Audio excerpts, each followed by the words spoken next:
Exactement 72 heures après le coup d'envoi du dernier match de Barcelone contre Retafe, les Catalans doivent se préparer pour leur prochaine bataille au milieu d'un calendrier chargé. Les hommes de Hansi Flick affronteront Osasuna de Vicente Moreno à El Sadar samedi soir dans ce qui promet d'être un grand match. Les autres occupent actuellement la 7e place du classement avec 11 points après 7 matchs. Il faut toutefois noter qu'ils sont la seule équipe du top 10 du classement à avoir encaissé plus de buts qu'elle n'en a marqué. Avant le match, les Catalans restent sur une séquence de 6 victoires consécutives contre Osasuna et sont invaincus lors de leurs 9 dernières rencontres. Les autres, quant à eux, n'ont pas conservé leur cage inviolée contre les Blaugrana en 14 apparitions, la dernière remontant à 2013. La saison d'Osasuna a été pour le moins bipolaire. Les joueurs de Pamplune ont été complètement différents à domicile et à l'extérieur, invincibles dans le premier cas et décevants dans le second. Sur les 7 matchs disputés jusqu'à présent cette saison, les hommes de Vicente Moreno en ont disputé 4 à domicile et 3 à l'extérieur. Sur les 3 matchs disputés à l'extérieur, ils ont perdu 2 matchs et fait un match nul. L'histoire est cependant complètement différente à El Sadar, où les joueurs ont remporté 3 matchs et n'ont fait qu'un match nul. Leur seul match nul à El Sadar remonte à la première journée, contre Leganés. Depuis, ils ont l'air d'une équipe différente à domicile. Si Barcelone veut remporter les 3 points demain, il devra mettre un terme à la série d'invincibilité d'Osasuna à domicile et ce ne sera pas facile, car les Catalans n'ont encaissé que 4 buts en autant de matchs à domicile.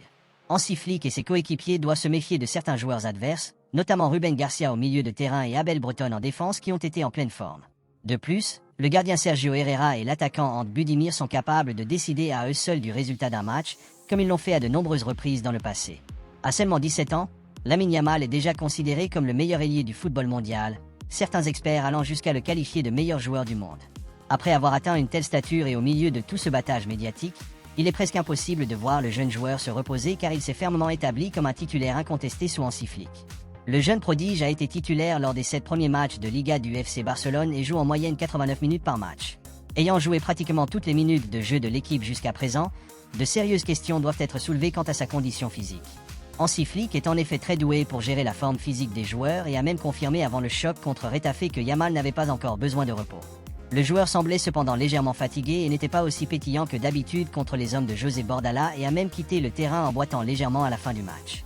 À ce stade critique, Flick doit donc décider si Yamal sera titulaire avec Barcelone contre Osasuna ou s'il prendra une pause méritée ce soir. Il y a en effet de meilleures occasions de le reposer la semaine prochaine, mais un point à temps en sauve souvent 9. 7 victoires en 7 matchs ne sont pas un début que beaucoup d'entraîneurs parviennent à réaliser après avoir été nommés dans une puissance européenne, et encore moins à Barcelone.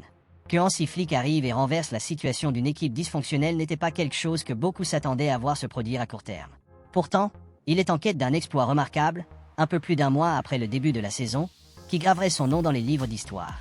La victoire de l'équipe contre Retafe en milieu de semaine leur a permis de remporter cette victoire consécutive en Liga et a aidé Flick à entrer dans un groupe d'élite de managers qui ont réussi un début magique au club.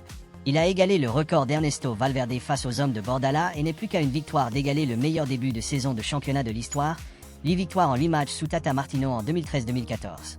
À l'époque, la série magique de l'équipe s'était terminée contre Osasuna à El Sadar et il est seulement poétique que Flick puisse égaler le record demain avec une victoire dans le même affrontement. Barcelone se rendra à Pamplune ce week-end pour affronter le Canada Osasuna à El Sadar samedi soir. Ainsi, l'entraîneur d'Osasuna Vicente Moreno a qualifié le match de demain à El Sadar de « une équipe très forte à domicile contre la meilleure équipe de la Liga », félicitant Barcelone pour son excellent début de campagne. Moreno a ajouté que son équipe devra jouer le match parfait si elle veut avoir une chance de vaincre la brigade de Hansi Flick demain soir, décrivant le match comme « très difficile ». Pour avoir une chance de gagner, il faut faire un match quasiment parfait. Nous aurons besoin de nos supporters, de tous les salariés du club et même ainsi, ce sera difficile. Il faut garder nos chances, a-t-il déclaré. L'entraîneur d'Osasuna a poursuivi. Nous savons où ils peuvent nous faire mal et nous allons essayer de réduire ces occasions. Il faut être bon et ne pas les laisser faire leur meilleur jour. On ne peut pas tout concentrer sur un seul joueur. Lorsqu'on lui a demandé si Osasuna jouerait la victoire contre Barcelone ou se contenterait d'un match nul, Moreno a répondu. Quand on ne parvient pas à gagner, le fait de pouvoir marquer des points nous aide aussi. C'est bien mieux que de ne pas marquer de points, sans aucun doute. Il faut voir cela comme une opportunité. Parlant de l'approche que son équipe adopterait contre les Blaugrana demain soir, l'entraîneur d'Osasuna a déclaré « Nous n'allons pas essayer de faire des changements, du moins pas dans notre approche au début. Il serait imprudent de ne pas nous préparer à la tournure que pourrait prendre le match. Nous pouvons vivre avec l'illusion de pouvoir jouer 90 minutes dans la surface de réparation de Barcelone, mais ce n'est pas vrai. Nous avons les pieds sur terre, mais nous voulons être importants. » Lorsqu'on lui a demandé si jouer contre un club de la stature de Barcelone constituait une motivation supplémentaire pour ses joueurs, Moreno a déclaré « Cela nous motive à jouer contre n'importe quel adversaire, Mais on ne peut pas prétendre que ce type d'adversaire peut générer quelque chose de spécial chez les joueurs. Depuis qu'il a succédé à Xavi, Hansi Flick a provoqué une révolution silencieuse à Barcelone, tant mentalement que physiquement. La discipline de son équipe sur le terrain s'est accompagnée d'une grande sérénité en dehors du terrain. Le style de leadership de Flick a non seulement conduit à des victoires, mais l'a également remodelé l'identité du club. Si sa touche professionnelle a été saluée, ce sont ses gestes personnels qui ont conquis les fans, les joueurs et même les médias. Lors d'une conférence de presse avant le match de Barcelone contre Retafe, Flick a eu une quinte de toux et a dû interrompre l'événement à plusieurs reprises.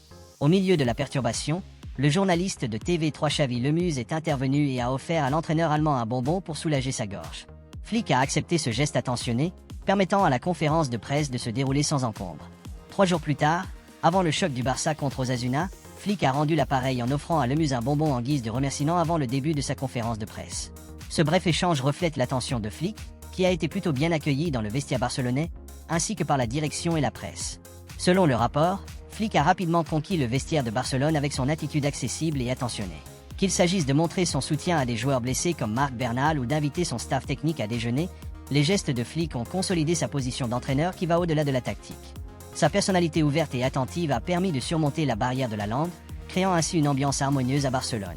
Et cela se reflète dans la façon dont le club se comporte actuellement. Même si des incidents malheureux comme la récente banderole utilisée contre l'AS Monaco servent de diversion, Flick reste déterminé dans sa tentative de transformer Barcelone, non seulement par sa tactique mais aussi par son professionnalisme. Aujourd'hui, Flick est apparu devant les médias pour sa conférence de presse habituelle et a discuté d'une myriade de sujets. Commençons par le record que Barcelone poursuit et ce que cela signifie pour lui. Le tacticien allemand a déclaré : « C'est toujours bien de gagner. Nous ne nous préoccupons pas de savoir si c'est un record. Nous y allons et nous nous sommes préparés pour gagner, même si je sais que c'est très difficile. » Au sujet de la série d'invincibilité d'Osasuna à domicile cette saison, Flick a déclaré : « Ils sont très forts à domicile. J'ai entendu dire que leur stade avait une ambiance incroyable et que les supporters soutenaient beaucoup leur équipe. » En discutant de la façon dont les joueurs de Barcelone se sont adaptés à son style et à ses tactiques jusqu'à présent, Flick a souligné la qualité de l'équipe à sa disposition, en déclarant : « Tout est une question de qualité. Nous, les entraîneurs, sommes ravis des joueurs, ils travaillent avec beaucoup de passion et suivent nos instructions. C'est très bien d'être entraîneur du Barça. Étant donné l'ampleur et la rapidité des matchs à venir, la possibilité de faire tourner certains de ces joueurs a été évoquée, ce à quoi Flick a répondu : « Il y aura évidemment une rotation, il faudra le faire. Nous avons aussi besoin de joueurs expérimentés comme Rafinha ou Lewandowski, qui sont très importants pour nous, il faut voir comment ils se comportent. » Flick a également donné des nouvelles positives sur Frenkie de Jong et Gavi, qui sont sur le point de faire leur retour après une blessure. « J'ai aimé ce que j'ai vu à l'entraînement. Gavi récupère bien, il est dans une bonne phase. Dans le cas de Frenkie, il est sur le point de récupérer pour nous aider. C'est bon de le voir. Je pense qu'il prendra un jour de repos demain. Il s'est beaucoup entraîné et il a besoin de temps pour récupérer, » a-t-il déclaré. Le problème pour lui n'est pas la semaine normale, c'est un joueur expérimenté, il peut m'aider même s'il joue 20 minutes, mais il faut voir comment il évolue. On verra la semaine prochaine. Comme annoncé plus tôt dans la journée, Rafinha et Marc Casado ne se sont pas entraînés avec le reste du groupe aujourd'hui. Flick a expliqué leur absence. C'est ce que nous avons. Nous donnons aux joueurs une chance de récupérer et parfois, c'est bien de ne pas être sur le terrain, il faut suivre le meilleur traitement. Rester à l'intérieur quand il ne joue pas. Le manager a également fait le point sur l'état de santé du jeune Marc Bernal, blessé. Quand on est blessé à cet âge, au début on pense que c'est fini, mais maintenant il est positif et il a un long chemin à parcourir pour se rétablir.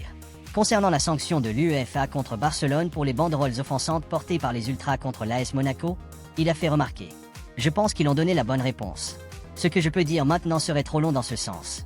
Je ne pense pas qu'il soit utile d'ajouter quoi que ce soit. » L'arbitrage en Liga est à nouveau au centre de l'attention cette semaine après quelques décisions controversées lors du match entre le Real Madrid et le Deportivo Alavés. L'un des principaux points de discussion a été la décision de l'arbitre de ne pas expulser Endrick et Vinicius Junior, ce qui aurait provoqué la colère de Joan Laporta. Mais Flick a insisté sur le fait qu'il se concentrait uniquement sur son équipe, en déclarant : « Je me concentre uniquement sur notre équipe. Je ne me concentre pas sur ce que l'adversaire peut faire, je m'en fiche. Nous devons faire notre travail et cela signifie battre Osasuna. Le reste ne changera rien. » Alors que Barcelone s'apprête à recruter Wojciech Szczesny pour compenser l'absence de Marc-André Ter Stegen, on a demandé à Flick si Iñaki Peña était capable de continuer en tant que gardien de but de premier choix. Exprimant sa confiance dans le joueur de 25 ans, le manager a déclaré : « Oui, il peut être titulaire toute la saison. Il travaille bien. C'est très bien la confiance qu'il peut avoir match après match. Il faut attendre. » L'entraîneur du Barça a également fait l'éloge de Jules Koundé, saluant son attitude et son professionnalisme, déclarant : « Je n'ai jamais eu ça avant. Après le match, il veut s'entraîner. C'est un grand professionnel, Il prend grand soin de lui physiquement. À chaque entraînement, il veut tout donner. Cette attitude n'est pas habituelle, mais elle est très bonne. Flick a également salué le travail effectué par son staff technique. Nous avons un staff technique exceptionnel. Le travail du staff technique autour de l'équipe est fantastique. Nous offrons aux joueurs un environnement dans lequel ils peuvent grandir et ils nous font confiance. Interrogé sur le travail qu'il effectue avec les gardiens, le manager a répondu « C'est la même chose avec De La Fuente, entraîneur des gardiens. Il a beaucoup d'expérience en Liga avec le Barça et a travaillé avec les meilleurs gardiens. Iñaki Peña a participé à toutes les réunions et à tout le travail que nous avons réalisé. Lors du dernier match, on a pu constater une très bonne connexion entre Iñaki et ses coéquipiers. Il est ici pour progresser et demain, il fera un nouveau pas en avant. Laisse un like et abonne-toi pour plus d'actualités Barça. Merci à ceux qui s'abonnent et qui likent quotidiennement. Merci pour la force.